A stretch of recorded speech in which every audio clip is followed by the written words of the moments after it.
nuevamente con testimonios de analistas, esta vez con ex directores de instituto. ¿Qué es el Instituto de Psicoanálisis de la Asociación Psicoanalítica Argentina? El espacio de formación de nuevos analistas.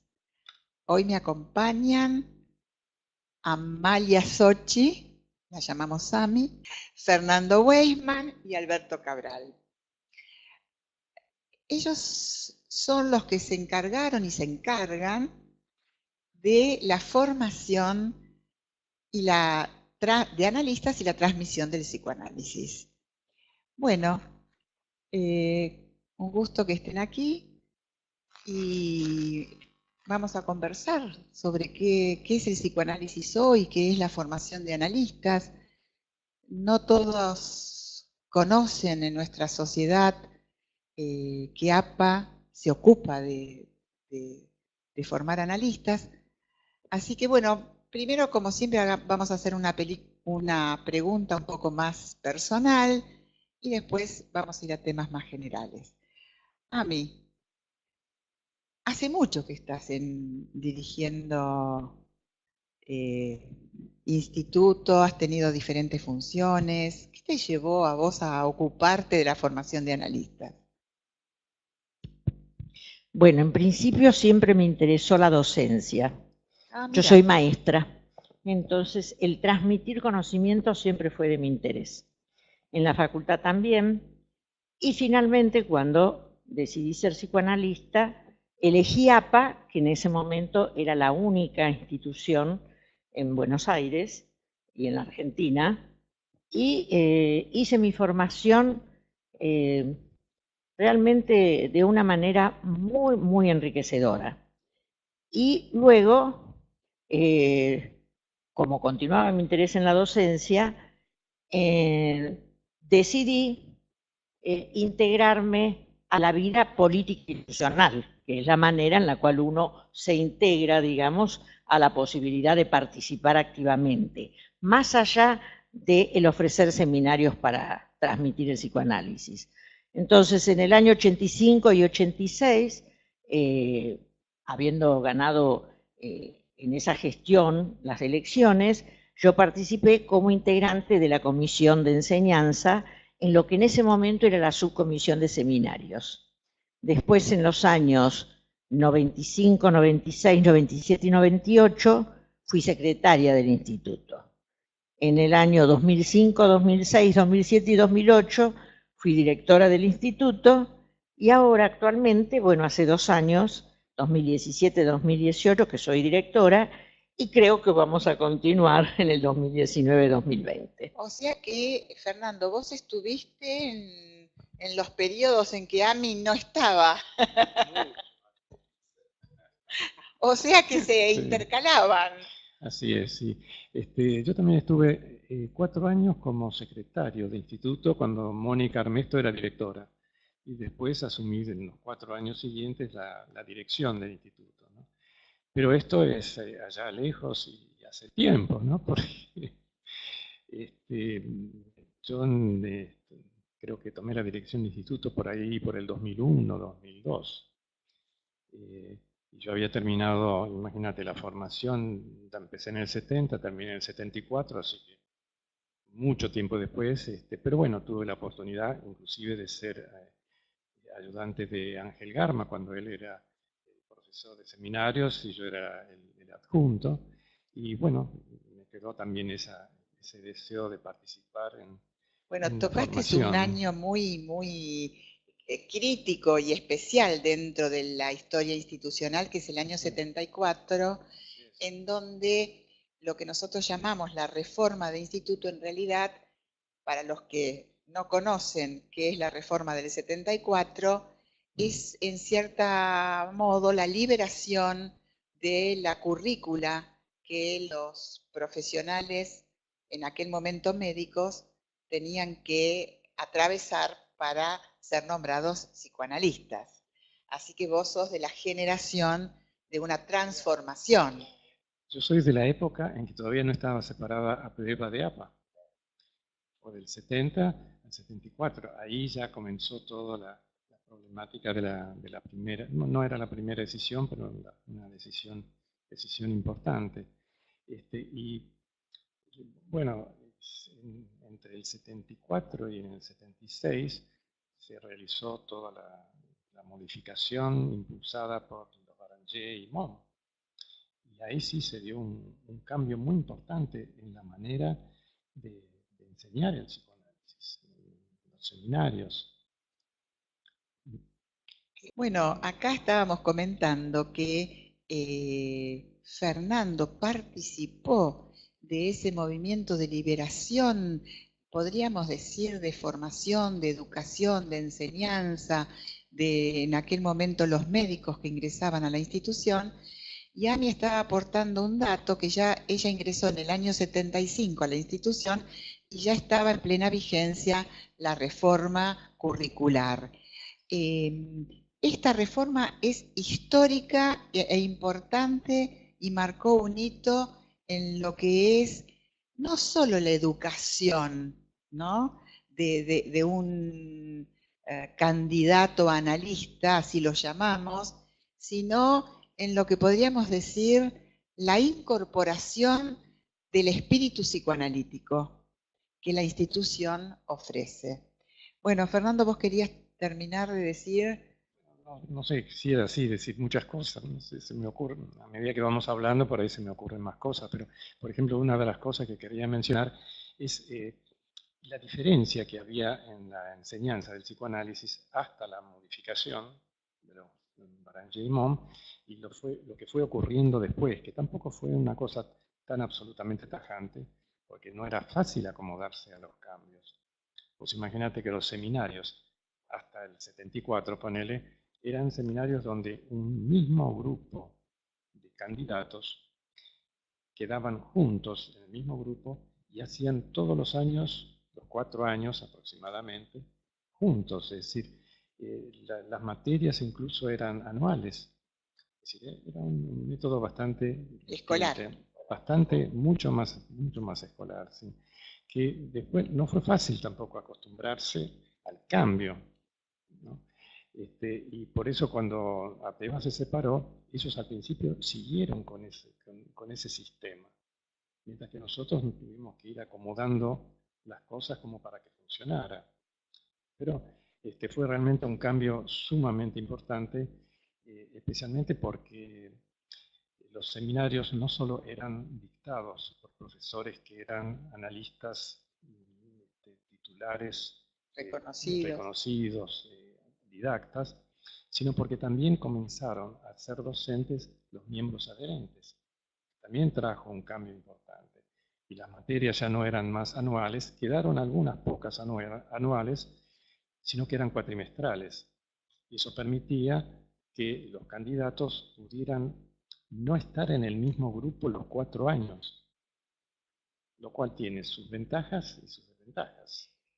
Pero me parece que aquí, y ahora le voy a dar la palabra a Alberto, me parece que aquí estamos llegando a un punto importante que a mí me gustaría como explicar para que aquellos que no conocen la APA desde el interior se pueda entender. Salimos en ese año con todas las dificultades que ustedes cuentan de una transmisión del psicoanálisis muy escolástica a lo que hoy podríamos decir un encuentro de diversidad y de pluralismo teórico, porque en esa época también había una sola línea teórica que se transmitía, que era la línea kleiniana, y a partir de esa reforma también se pudo incluir otras teorías, y yo creo que Alberto es representante de esas generaciones que ingresaron con esa perspectiva pluralista. Sí, creo que efectivamente es así. Bueno, es un gustazo estar acá hablando de estas cuestiones. Me presento brevemente.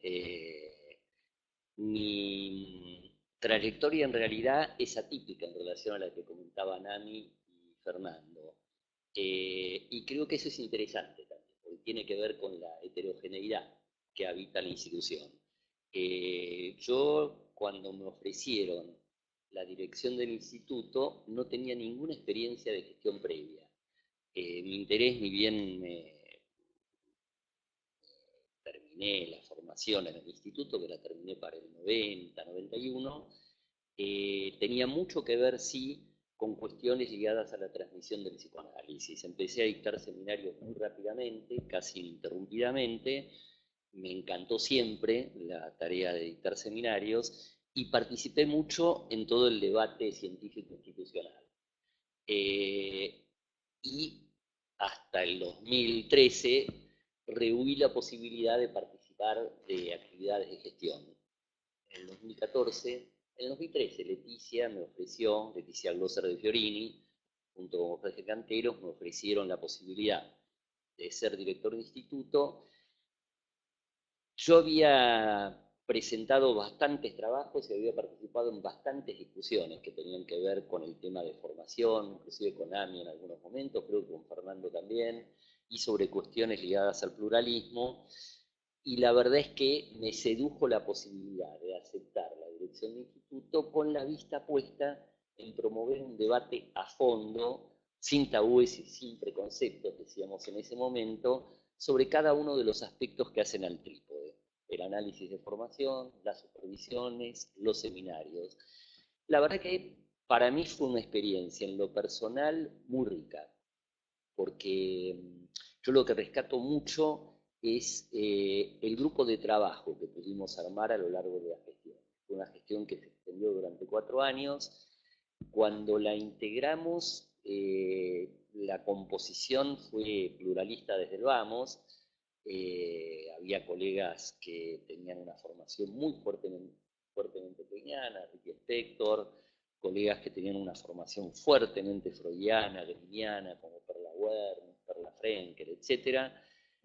Marcelo Tolos y yo teníamos una orientación lacaniana muy definida, y fue todo un desafío el hecho de conformar un grupo de trabajo a punto de partida, de perspectivas disímiles, pero compartiendo el común denominador de promover un debate a fondo acerca de los fundamentos de la formación en ese momento.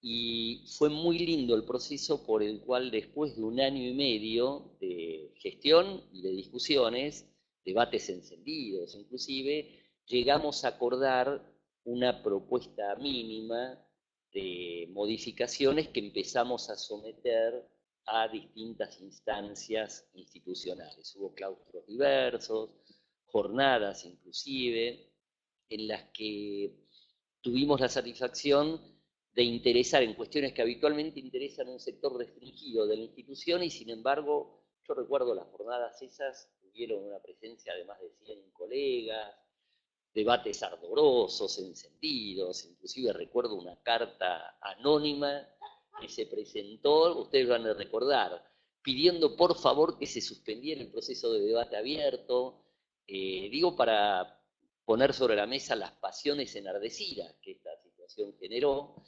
Y bueno, me parece que el saldo de las discusiones que se abrieron en esos 4 años es muy rico, y tenemos mucho interés en que puedan ser retomadas cuanto antes, porque pensamos que es un interés de toda la institución. Yo quisiera como explicar o contar quizá algunas cosas que se dicen y que a lo mejor no son conocidas por todos, salvo por los miembros de la institución. Y es que para que un médico o un psicólogo, porque desde el año 86 los psicólogos pueden hacer su formación en psicoanálisis dentro de la Asociación Psicoanalítica Argentina.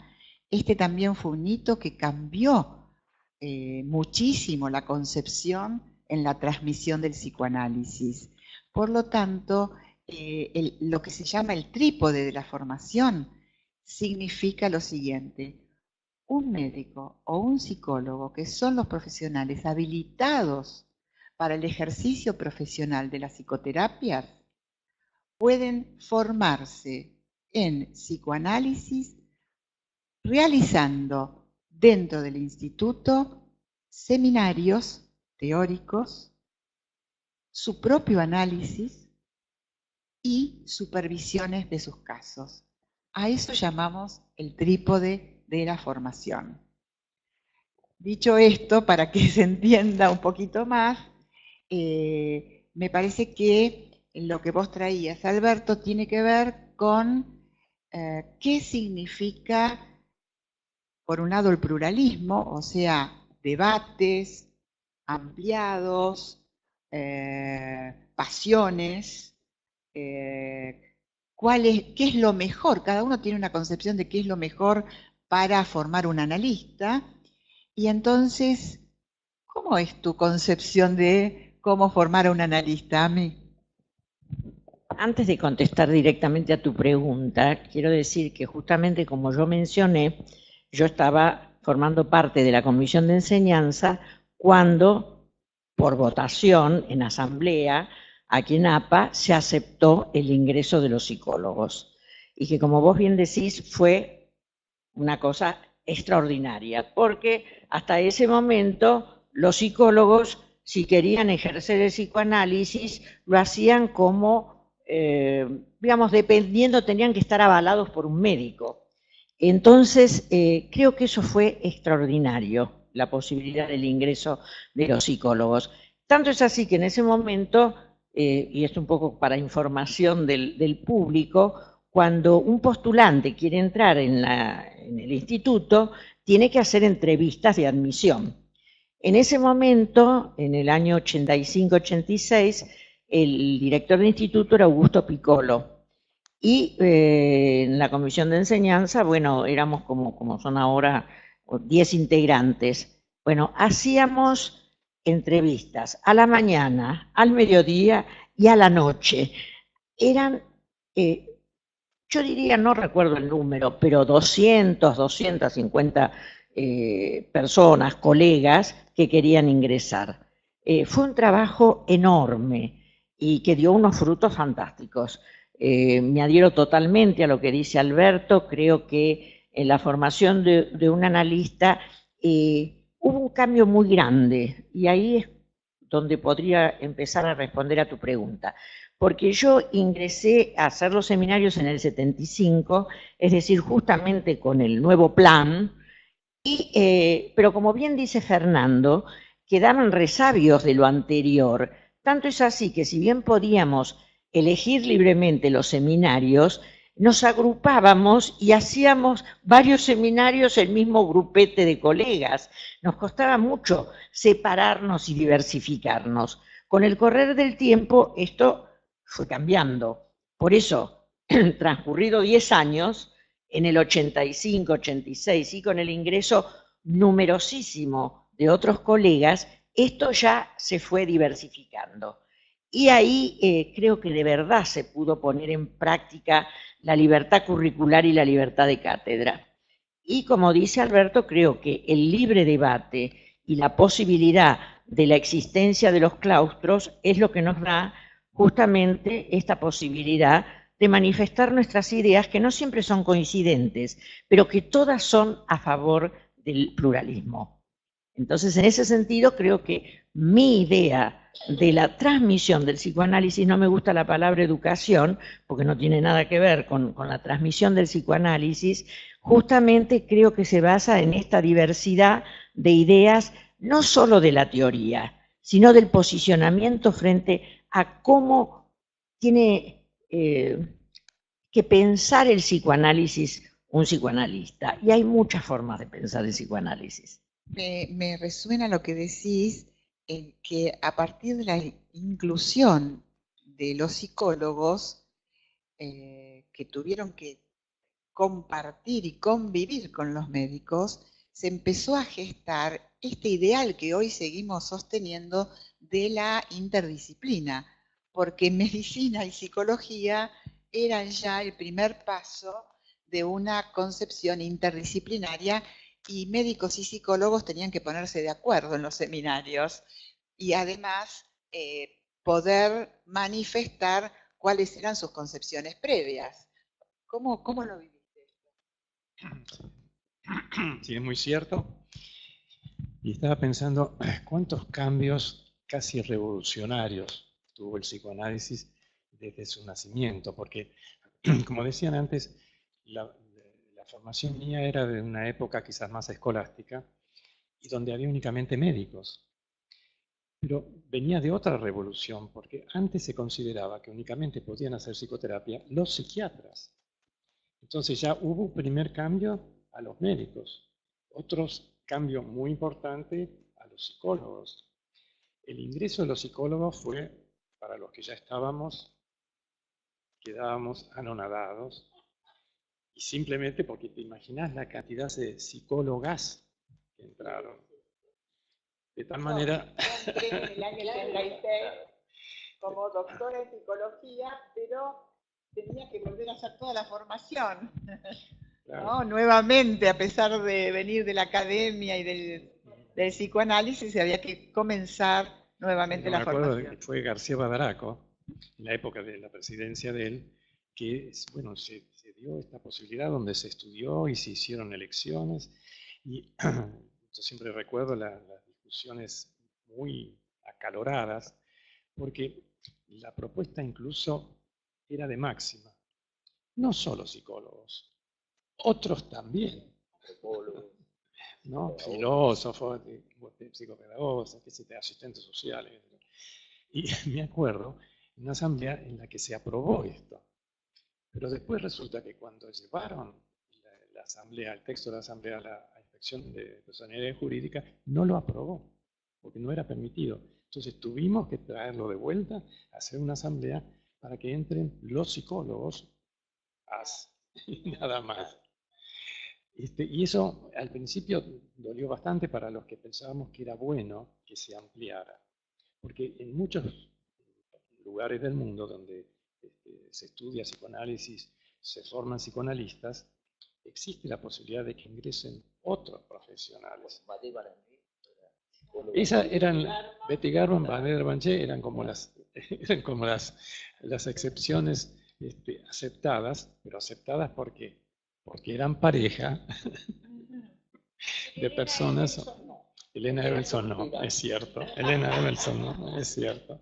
Es cierto, pero eso fue un cambio revolucionario. Pero el otro cambio, el anterior al ingreso de los psicólogos, fue esto del cambio de los Barangiimo, el 74 o 75, como decía. Porque eso fue una concepción distinta. Como ustedes bien decían, era más escolástico antes. Era cómo se formaban los médicos. Entonces, fue un cambio importante para los que estábamos y estábamos acostumbrados, cuando todavía no se había separado de APA, a una formación así como, podríamos decir, más dura, más escolástica, donde inclusive los profesores y los adjuntos tenían que hacer prácticas previas. No es como fue después y donde es ahora de que se anotan y chao, como si todos tuvieran capacidad docente. No, antes se consideraba que no, había que practicar y ejercer la función docente y ser aprobado para poder dirigir un seminario. Así que, ¿cómo se fue cambiando? No quiero decir que fue para bien o para mal, pero era distinto, de la misma manera que ahora también es distinto. Bueno, a todos, a los tres, porque podemos conversar, ¿no? ¿No piensan en todo caso que la institución también fue cambiando con las épocas, con la cultura, y que eso es también un sello distintivo de nuestra institución, a favor, diría? Sí, viene muy bien la pregunta. Yo retomaría por ahí, después por ahí me refiero a algunas otras cuestiones, pero me parece que sí, que es un mérito y un rasgo distintivo de nuestra institución el haber podido reformular sus encuadres institucionales a lo largo del tiempo. No es muy habitual eso en las instituciones, pero realmente hay que asumir con orgullo que APA se reformuló a partir de la reforma del 74, se reformuló con el ingreso de psicólogos, se reformuló también con la modificación del 95-98, la famosa modalidad particular de concebir el análisis didáctico en la institución. Sí, ahí tenemos que ingresar en un terreno que sigue siendo polémico hoy, porque lo otro que quería comentar es que estos cambios no fueron de la noche a la mañana y en un clima hollywoodense rosadito, sino que fueron en el marco de discusiones enardecidas. Ustedes estuvieron en ese momento, pero me han contado que en la asamblea donde se votó el ingreso de psicólogos se ganó por un voto. Lo que haya sido por 1, por 3 o por 4, lo que estaba en juego no era solamente una cuestión reglamentaria, era una concepción del psicoanálisis. Si el psicoanálisis se conceptualizaba en una modalidad medicalizada, voy a decirlo así, o si se hacía lugar a un perfil de analista formado en tanto tal que hubiera hecho el duelo adecuado por su formación médica y también por su formación académica como psicólogo. Porque es claro que ser psicoanalista no es algo a lo que uno quede habilitado por un título académico expedido por una universidad. Hay un duelo a hacer ahí, y es claro que el modelo de formación que propone una institución psicoanalítica puede facilitar o puede entorpecer ese duelo necesario. Por ejemplo, una institución que solo habilita médicos para formarse como analistas no es una institución que promueva dentro de sus marcos ese duelo necesario para poder ubicarse como analista, no como médico, no como confesor, no como amigo, digo para evocar lo que decía Freud cuando trataba de definir por la negativa el lugar del analista. Y lo mismo en relación a la reforma del 74. Yo creo que ese hito tan radical, lo han destacado los tres, yo también lo había mencionado, que supone la libertad curricular. Esto es, que el profesional que se quiere formar como analista pueda elegir en función de sus deseos, de sus intereses, de su recorrido previo, de sus transferencias también, sustancialmente, con qué docentes y qué contenidos cursar, me parece que es un cambio sustancial que le da mucho más lugar al deseo que a la reglamentación en el curso de la formación, y es un cambio que todavía no tenemos totalmente asumido, porque periódicamente reaparecen las tendencias a volver a algún circuito secuencial, volver a algún circuito de alguna manera pautado, reglamentado previamente, lo cual nos da la pauta de que los cambios, como suele ser en el conjunto de las instituciones, llevan mucho más tiempo que los tiempos reglamentarios y estatutarios en los que se consolidan. Puede haber, y eso lo sabemos también, matrimonio igualitario, pero eso no elimina los prejuicios y no elimina el conjunto de preconceptos que durante centurias impidieron, por ejemplo, el matrimonio igualitario. En las instituciones analíticas ocurre algo parecido. Yo quería aclarar algo, si es que sirve como aclaración, respecto a lo que decía Alberto. Justamente que fue un cambio revolucionario, pero algo que se mantuvo desde aquel momento hasta ahora es el sostener la importancia de que en la formación se transmita, se estudie el tronco freudiano. Es por eso que precisamente la libertad curricular es parcial, no tenemos una libertad curricular total. Hay estipulado un determinado número de seminarios que necesariamente tienen que ser sobre la obra de Freud. Después sí, hay seminarios sobre otros autores, hay supervisiones, inclusive en una época había, ahora han disminuido, pero había seminarios de antropología, de epistemología, pero el tronco freudiano no se abandonó nunca. Y en eso yo, digamos, soy una ferviente defensora de que es necesario conocer la obra de Freud para después, evidentemente, estudiar todos los otros autores, y finalmente creo que cada uno después hace un sedimento de todo esto y tiene su propia teoría, ¿no? Pero de ninguna manera me adscribiría a una libertad curricular absoluta. Bueno, me parece que esto es muy importante porque distingue también a la Asociación Psicoanalítica Argentina de otras instituciones.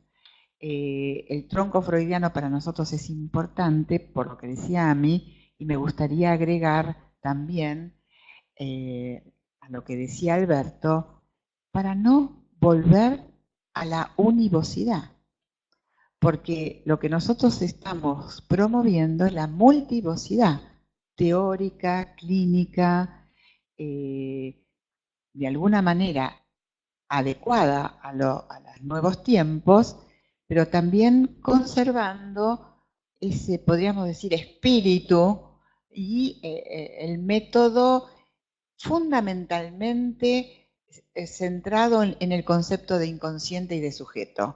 A mí me parece que esos son los dos pilares teóricos y clínicos que sostienen la formación de los analistas en APA. ¿Vos querías agregar algo, Fernando, a esto? En realidad sí quisiera agregar muchas cosas. Bueno, empecemos por alguna. Lo que sí quisiera decir es ni tan tan ni muy muy. Sí. ¿Por qué? Porque se comienza en un lado y después se produce como un crecimiento y junto con el crecimiento una arborización. Y de la arborización surgen más ramas. De tal manera que llega un momento en que puedes decir, pero ¿cómo? ¿Esto nació de esto? ¿Vos te Produjo referís a las toda una teorías? evolución del psicoanálisis. Ajá, sí, sí. ¿No? Porque no es el mismo psicoanálisis el que se practica ahora que el que se practicaba hace, qué sé yo, ponerle 80 años atrás. Ni siquiera el que concibió Freud. Ni siquiera eso.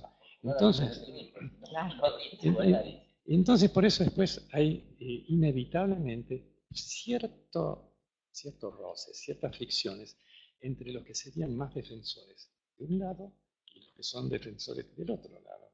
Porque eso se ve muy bien si vos lo comparás con las instituciones del planeta, instituciones psicoanalíticas. ¿Por qué? Porque hay países y donde hay instituciones que se aferran más a un sistema más que nosotros diríamos más escolásticos, más duros, más clásicos. Y hay otros donde se produce un alejamiento y donde aparecen cada vez más psicoanalistas que buscan otras situaciones o tienden a explicar las patologías de otras maneras. Y eso lleva también, como lo estamos viendo, a cambios técnicos importantes. Porque, siempre lo repito un poco demasiado, pero en estos momentos la cantidad de miembros que existe en la Asociación Psicoanalítica Internacional, o digamos, la cantidad de psicoanalistas de la IPA de América Latina está entre los 3.300 y los 3.500. Pero no te podés imaginar la cantidad de psicoanalistas psi, egresados, por ejemplo, de la Facultad de Psicología, que se calcula que son más de 60.000 90.000. 90.000 psicoterapeutas hay en la Argentina. Y que no tienen la formación de IPA. Entonces ahí ya se hace como una discriminación entre los que decimos, bueno, los que formamos parte de la IPA y los que tuvimos ese aprendizaje, esa formación, y nos adherimos al tronco freudiano, etcétera, etcétera, y estamos un poco de este lado del tronco. Y todos los demás están del otro lado de las ramas. Entonces se ven diferencias. Cuando, por ejemplo, nos invitan a escuchar trabajos de otras personas formadas de otra manera, no es tan fácil considerar que son psicoanalistas. De la misma manera que cuando vienen ellos a visitarnos a nosotros, dicen, pero esto es desde la época de los dinosaurios, eso ya no es más. Entonces, supongo que con todas las ciencias pasa esto, que hay una parte que evoluciona y hay otra parte que se queda. Así es. Lo que resulta de eso, en realidad no lo sabemos. Bueno, me parece que estamos en un momento en donde de alguna manera queremos la continuidad del psicoanálisis frente a un universo discursivo donde los psicoterapeutas ejercen el conductismo, el cognitivismo, otras corrientes que no son psicoanalíticas. Por lo tanto, nosotros defendemos un tronco, podríamos decir, de convicción en lo inconsciente principalmente. Le doy la palabra a Alberto y después, antes de cerrar, voy a decir unas palabras sobre otro duelo que tenemos en estos momentos. Muy bien. Sí, se pone interesante y picante el intercambio porque creo que lo lindo de esto, y creo que es lo bueno de APA, es que el nosotros que engloba APA es dispar, es diverso. Entonces me parece que es bueno poder descomponer ese nosotros porque En APA hay un grupo de colegas importantes, importantes numéricamente, no me refiero a importantes, después cada uno será más o menos importante en lo que se refiere al desarrollo profesional, pero somos bastantes los colegas que tenemos una mirada inclusiva del psicoanálisis contemporáneo. Una mirada inclusiva del psicoanálisis contemporáneo quiere decir reconocer la condición de analistas de muchos colegas que no han sido formados dentro del ámbito de la internacional, de la IPA. De hecho, nuestra institución participa junto con otras instituciones no IPA desde hace varios años en ejercicios clínicos muy ricos que convocan un número muy importante de colegas y que inclusive le permite a nuestra institución engrosar aspirantes a la formación a punto de partida de que los colegas de APA que participan en esos encuentros pueden mostrar en términos de justeza clínica, de fineza clínica y también de diversidad clínica. Que eso es una carta de presentación que no todas las instituciones analíticas de nuestro medio pueden ofrecer. Entonces, yo insistiría mucho en esto. Hay una frase de Bernard Shaw que es divertida, que él dice que cuanto más ingenuos son los hombres, consideran que el campanario de su pueblo es el más alto del mundo. Sí. Y me parece que es una forma en la que Bernard Shaw, antes de que Lévi-Strauss hablara del prejuicio etnocéntrico, se refería a lo que Lévi-Strauss ubicaba como prejuicio etnocéntrico. Ese ombliguismo por el cual consideramos que la quintesencia y el alfa y el omega de la disciplina que practicamos es la que se da intramuros.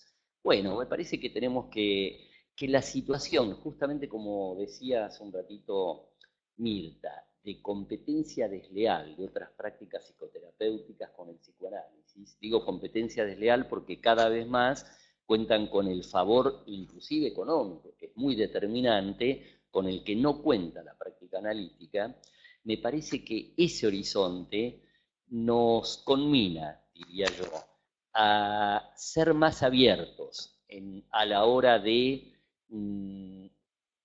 determinar cómo entendemos el campo analítico ampliado en el momento actual. Y creo que eso, manejarnos con una concepción inclusiva, extendida, yo diría no sectaria, de cómo conseguir el campo analítico, es algo que le va a hacer mucho bien y le viene haciendo bien a nuestra institución, que es vista en el contexto cultural en el que nos movemos como la institución dentro de IPA más desacartonada, más desfosilizada, diría yo.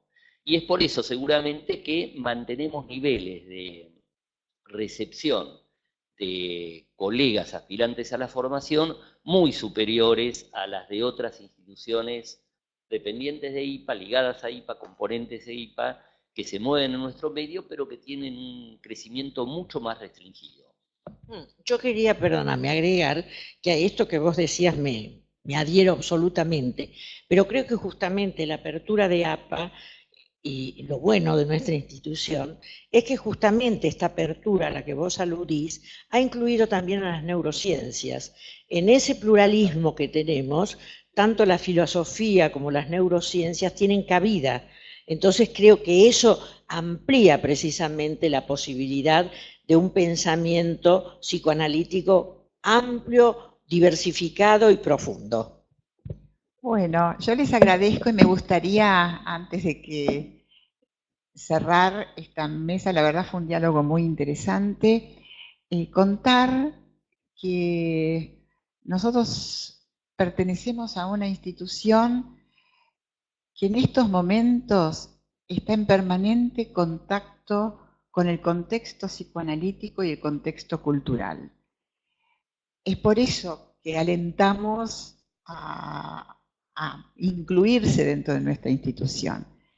Y también quería agregar que estamos en estos momentos en otro duelo, Alberto, que tiene que ver con algo que ustedes mencionaron. Hemos generado una nueva categoría que llamamos miembros concurrentes.